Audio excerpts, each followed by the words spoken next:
Alright, I think Oliver's with us.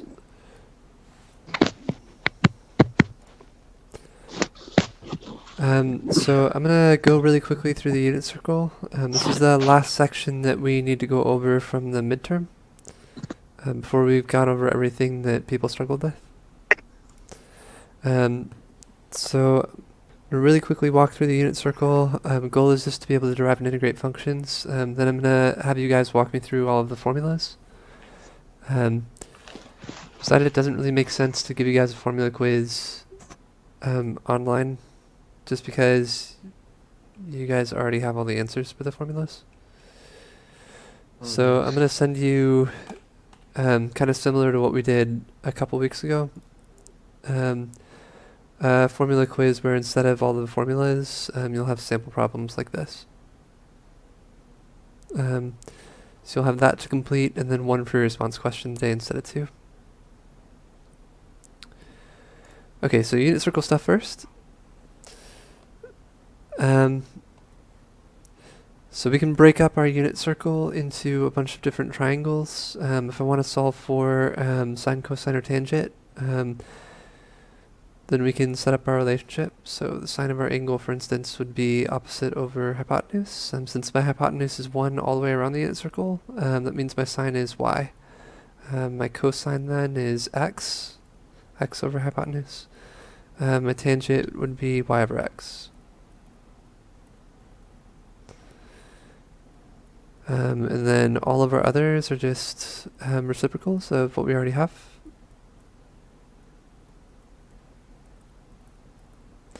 And so cosecant is 1 over y, secant is 1 over x.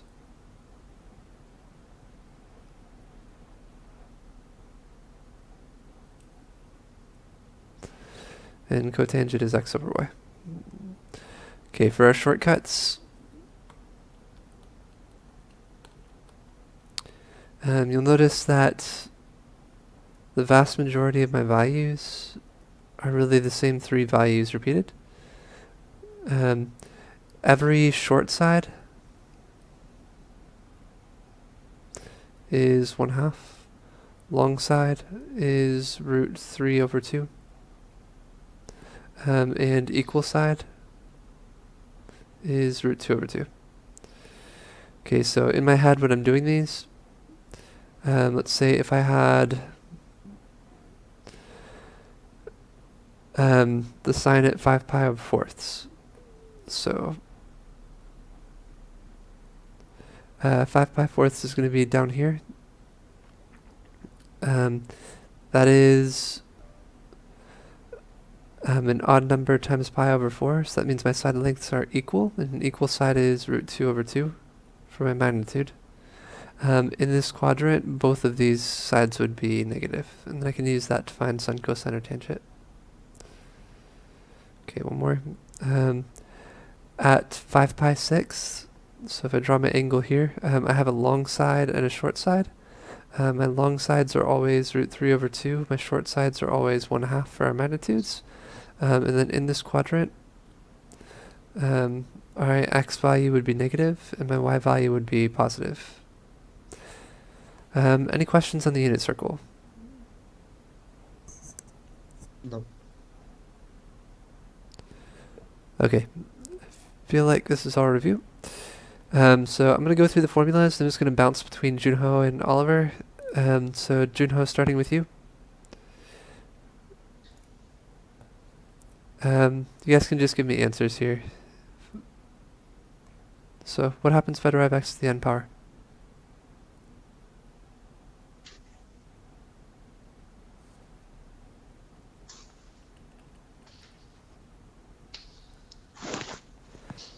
Okay, Junho. What happens if I derive x to the n power?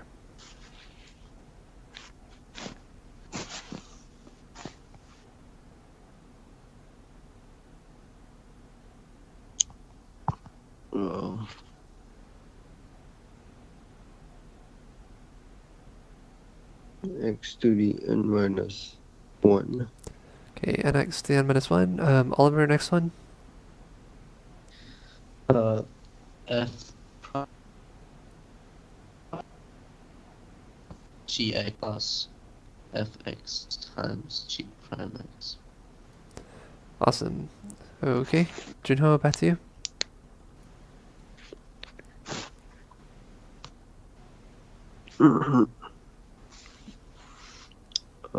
F prime x times gx minus fx times g prime x over gx squared. Perfect. Okay.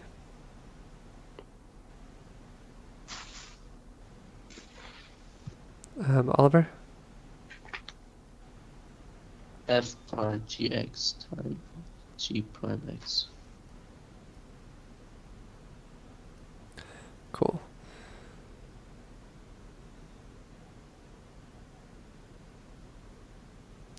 Okay, I'm just going to keep alternating. So, Junho?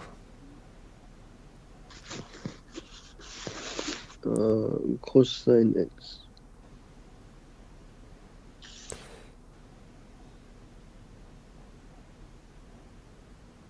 Sine. Negative sine. Okay, negative sine x dx.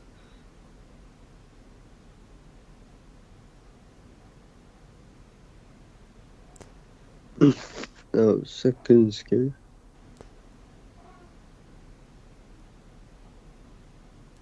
Second x tangent x dx.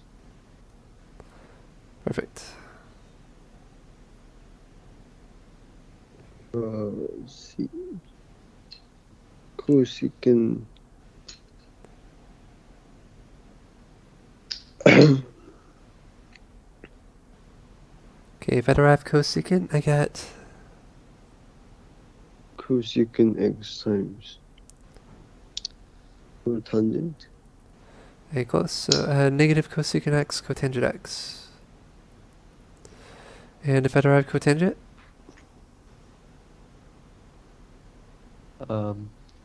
Negative cosecant squared x dx.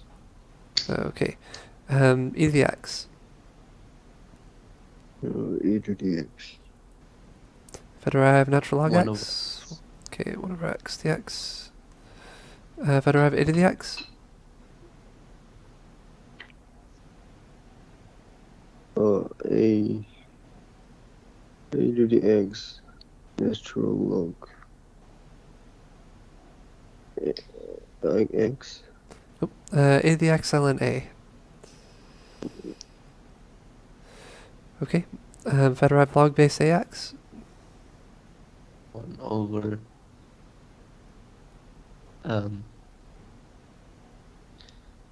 x ln a.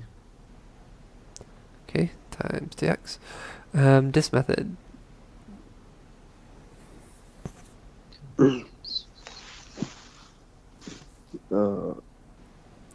Integral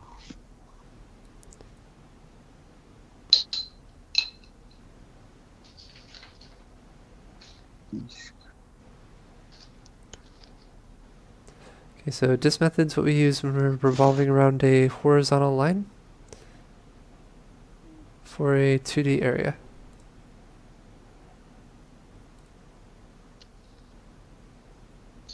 R1 square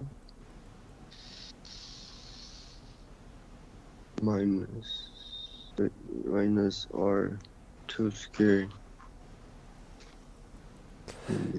Okay, and then these need to be this. So this is pi r1 squared minus pi r2 squared, and I can pull out that pi.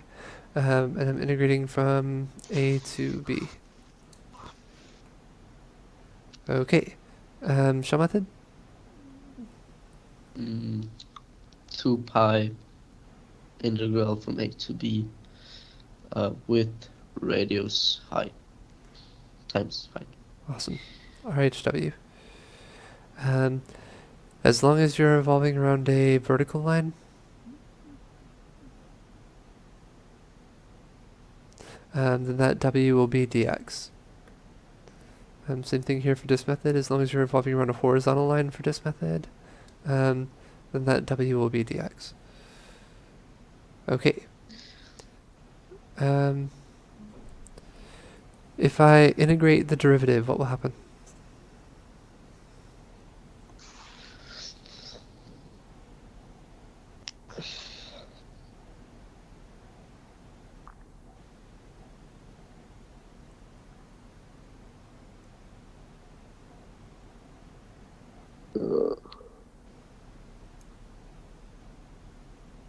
FA, FB minus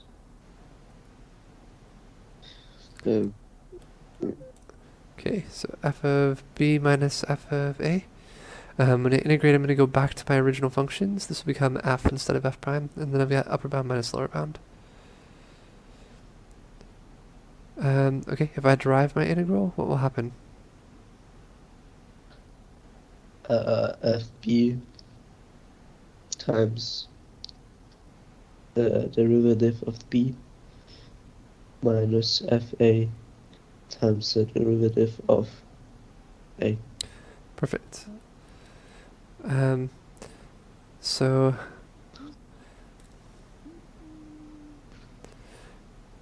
when you integrate, you would step up and get upper bound minus lower bound. When you derive, you would step back down, so I would end up with the same units. So if this started with velocity, I would end with velocity.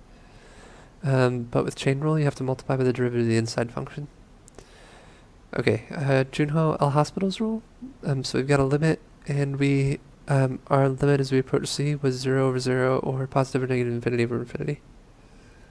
Is equal to limit approaches x approaches c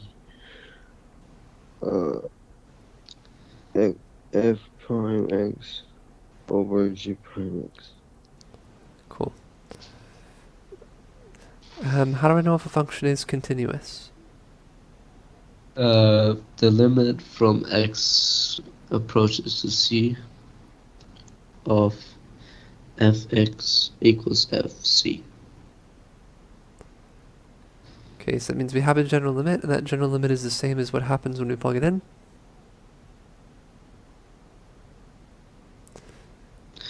Don't we have to write fc or fx? The last one equals f.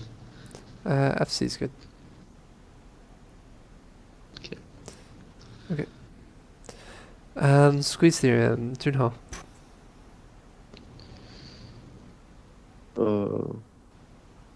Limit x approaches to c is equal to gx. Okay, so as long as we've got a middlemost function that's squeezed between an uppermost and a lowermost function, and my upper and lower functions are approaching the same limit, and the middle function will also approach the same limit. Mean value theorem, Oliver.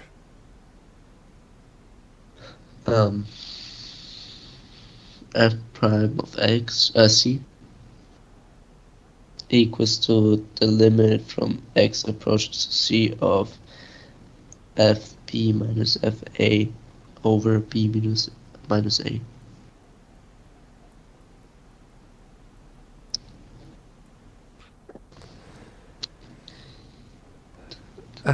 Okay, so we actually don't need that limit. So as long as we are continuous and differentiable from a to b, then there must be some value c.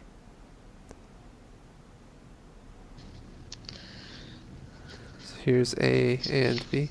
There must be some value c between them, such that the slope at c is equal to the slope between a and b. So my derivative at point c is equal to my average slope between a and b. Another way of saying this is there must be some point c such that the line tangent to point c is parallel to the line that is secant between a and b. Okay. Okay.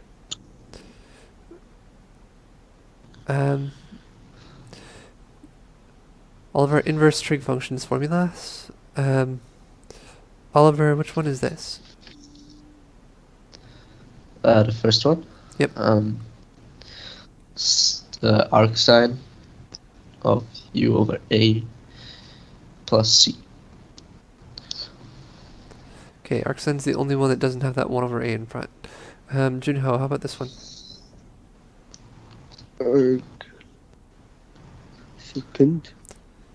Okay, 1 over a arcsecant. U over A. U over a plus c. Okay, Oliver? 1 over a tangent, arctangent of u over a plus c. Okay. How do I know if a function is differentiable? Junho? Limit x approaches to C f of x equal to f of c, and limit x approaches to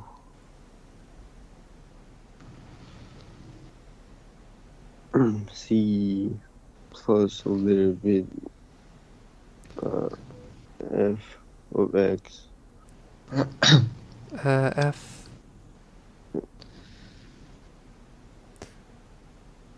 Okay, we're going to look at the derivatives. So the limit as we approach from the left of the derivative should be equal to the limit as we approach that value from the right of the derivative. Okay, so if we're differentiable, we are both continuous, and our slopes are approaching the same limit. Okay, what happens if I integrate tangent?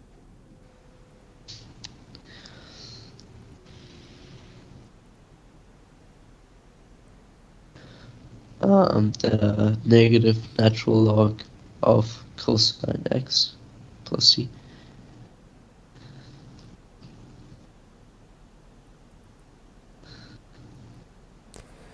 Okay, cotangent?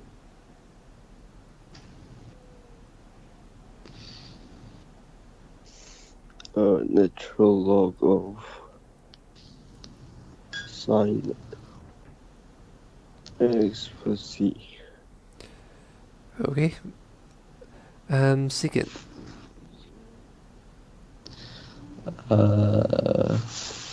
The natural log of secant x plus tangent x plus c.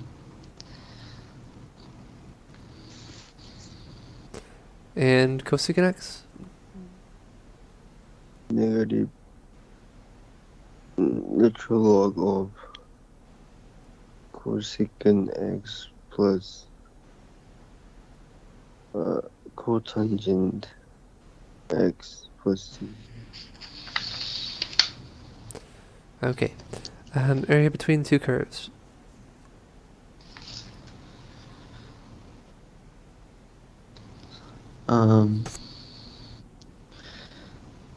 The integral from a to b, top minus bottom.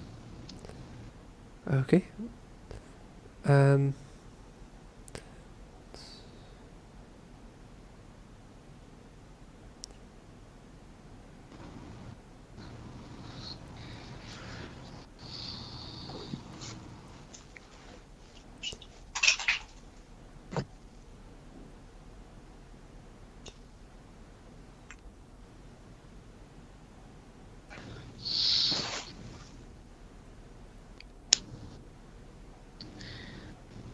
okay, formal definition of a derivative.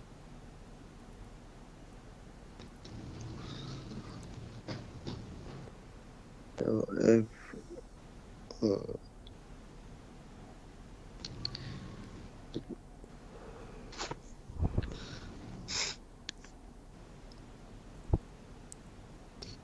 Okay, the limit has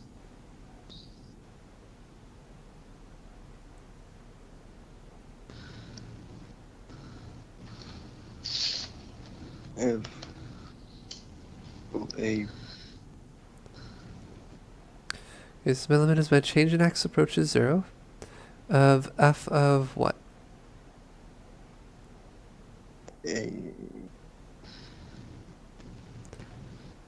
Okay, Okay, this is f of x plus change in x minus f of x over my change in x. Okay, so what's happening here is, you can imagine we've got 2 points. X, f of x, and x plus a little bit, and my y value there at x plus a little bit. Okay, my slope between them would be y2 minus y1 over x2 minus x1, where my x's would cancel. I'd be left with change in x. If you take your limit as your change in x approaches 0, so as this distance, change in x becomes 0, that means these points would get closer and closer together until eventually they become 1 point. If you take your slope at 1 point, then you have a derivative.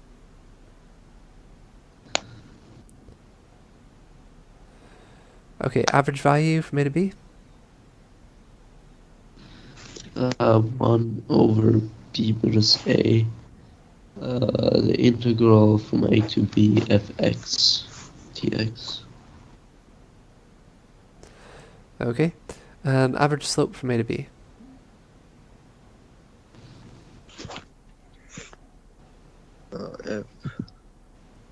F of B minus F of A, or B minus A. Cool. If I integrate from A to B of u prime over u? The ln b minus ln a. Awesome. If I integrate 1 over x to get natural log x, so this is just upper bound minus lower bound.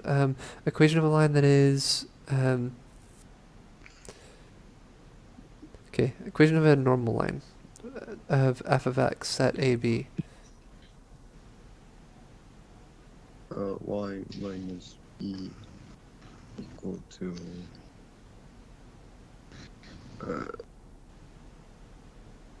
negative 1 over the slope of x. Okay, f prime at A, so slope at that point, times X minus C. x minus A, perfect. Just going to rewrite that y. Okay. If we integrate u to the n power in terms of u.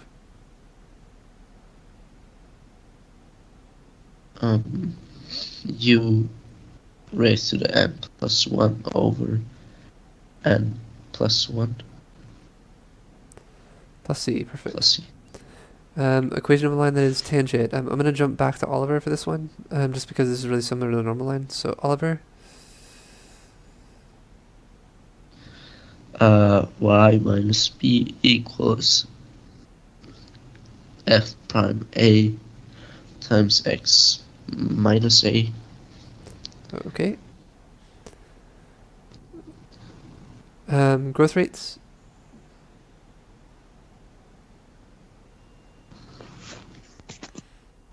So if I'm taking my limit as x approaches infinity and my growth rate is faster on top, what will my limit be?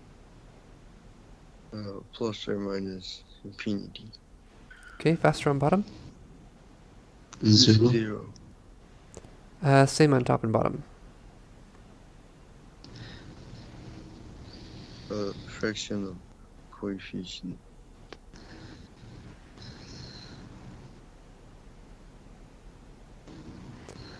Okay, I have the largest power.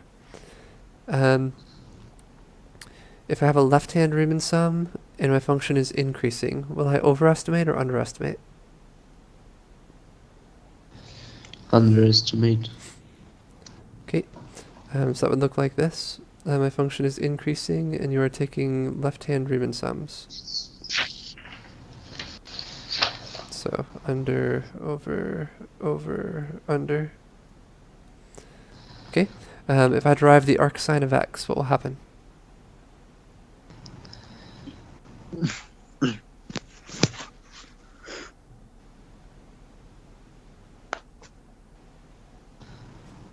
or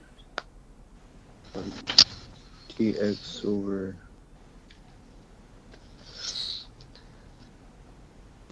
one over Okay, dx over, sorry, say one more time. root dx over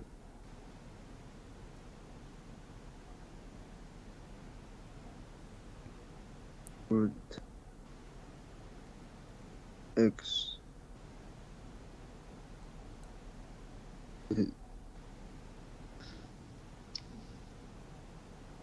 mu. Oh, Okay, dx over root 1 minus x squared. If I go back here, so you're right, if there was an a here and a u, then I would go back to do u prime over root a squared minus u squared. But since we know that u is x and a is 1, we can skip that step and go straight here. Okay, Oliver, if I derive arctangent x, dx over x squared plus 1. right. And Junho, derive arcsecant x. dx over x square root of 1 minus x squared. A close x squared minus 1. So for arcsine, we start with our constant. For arcsecant, we start with our variable. Hello. Okay, Euler's method?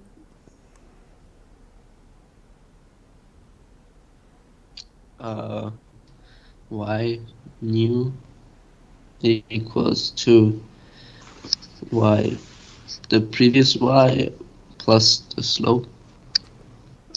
Close. Plus something times the slope.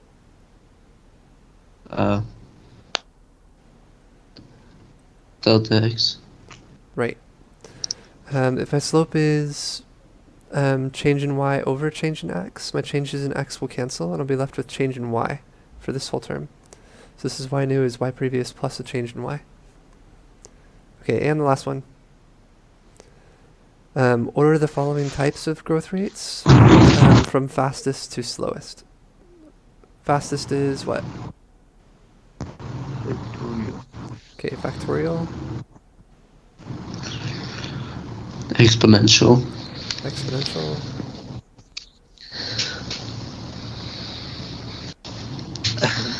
Logarithm.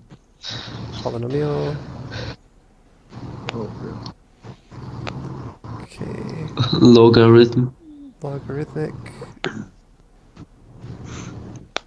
Sine, cosine.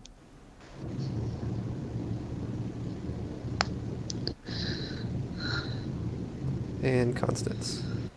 Okay, cool.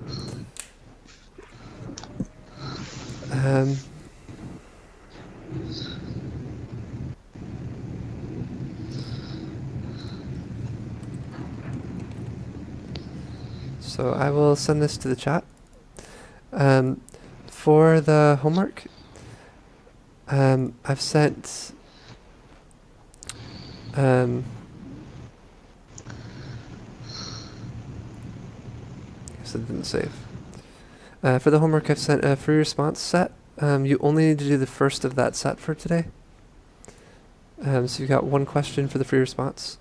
And then I also sent a unit circle section that I need you to complete. So that's... Okay. It looks like what we just did, but with actual formulas. And then a handful of unit circle integrals and derivatives.